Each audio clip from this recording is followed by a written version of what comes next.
First of all, do you hear me good? You need to speak loud. Now you hear me better? Okay. So it's really my pleasure to be here to stand in front of all of you. I can say that they are saying that it's the biggest fear that one can feel is the fear of public speaking, and they are right. It doesn't feel good, but what making it good is that most of you already know. So I feel that I'm talking in front of people that I know for a lot of time. For those of you who don't know me, I'm Hrvoje Pažin. I'm coach of Hapoel Rishon, and basically today we are going to make technical and tactical playing of pivot.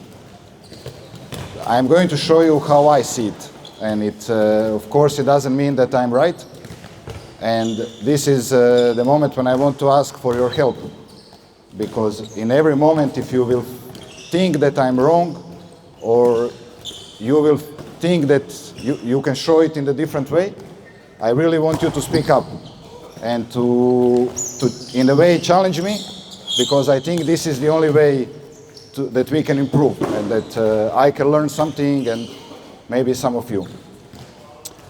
So I think that there is like three holy positions in handball. All the coaches will say it. It's goalkeeper, pivot, and middleback.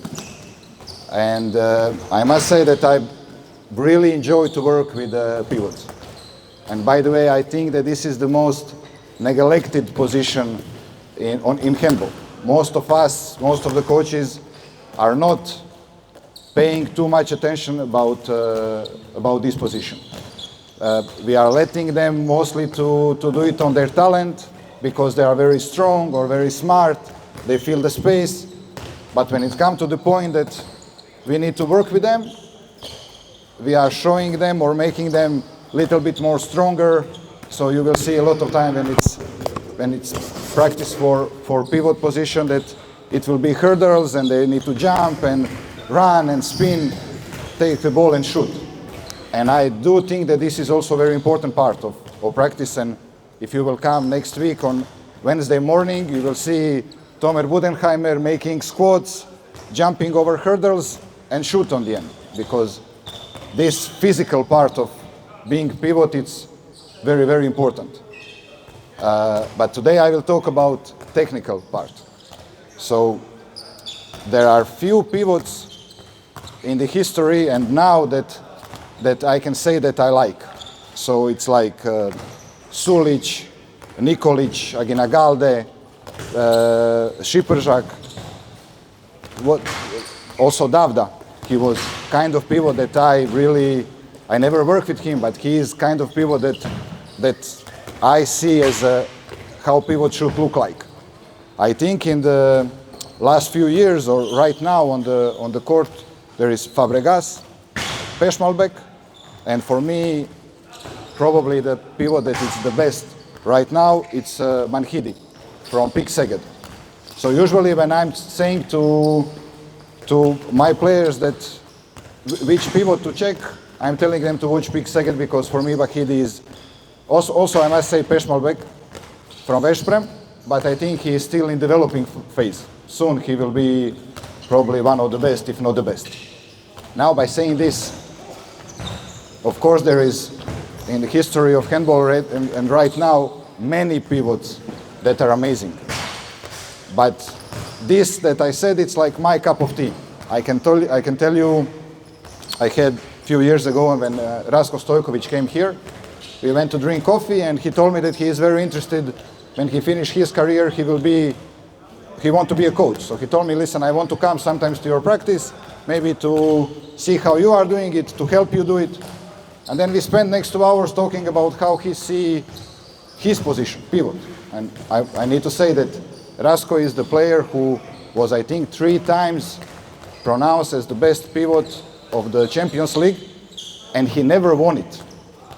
And I think he was never even in the quarterfinal. So this is, in the semifinal. This makes it even tougher. So he was the pivot, one of the top. But on the end of these 2 hours, I told him, look, Rasko, you can come whenever you want, but don't talk with my pivots. Because he sees differently. He is more Scandinavian school. Of course, he's from Serbia, but the way he sees the pivot playing, it's more Scandinavian and more running, more filling the space. And this is something that it wasn't something that I prefer. Again, I just want to... 1 minute. Yeah. They don't hear me?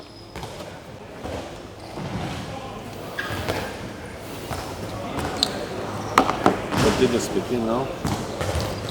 To speak? Continue. Okay. So I will just mention it one more time that it's important for me that you will understand that this is, I'm not saying that this is the Holy Bible of how pivots should play, but this is how I see it and this is how I work with my pivots. One more thing that I want to say is that a lot of times I was in seminar of coaches when coaches were showing how they make the practice. And then, for example, last time when it was seminar, we were watching them playing frisbee for 35 minutes. And then in this one practice, you can make five or six exercises, and then we as a coaches don't see almost nothing. And like it's becoming boring very soon. So I will try to show you as much as I can, as much as exercise I can, even though this position is very specific. So the things that I will try to show you is how I see that they should catch the ball with one hand, of course, or both, but mostly with one hand. How their position of the body should be, where there should be in the space, how to turn around, how to jump, and on the end, how to land. And I think that this part, how to land, it's very important that we start to do it from the young ages, because fear of falling on the floor, it's big. And if you don't teach them how to feel comfortable about it, they will never want to do it later. Now, I actually just this 1 month ago, I started to coach some of these guys. So I never did with them landing. I will just do it more theoretically than to show it, because I'm afraid that some of them will get injured. But this is part of playing pivot, so I do want to start with this, okay? So guys, let's start. I need you, guys,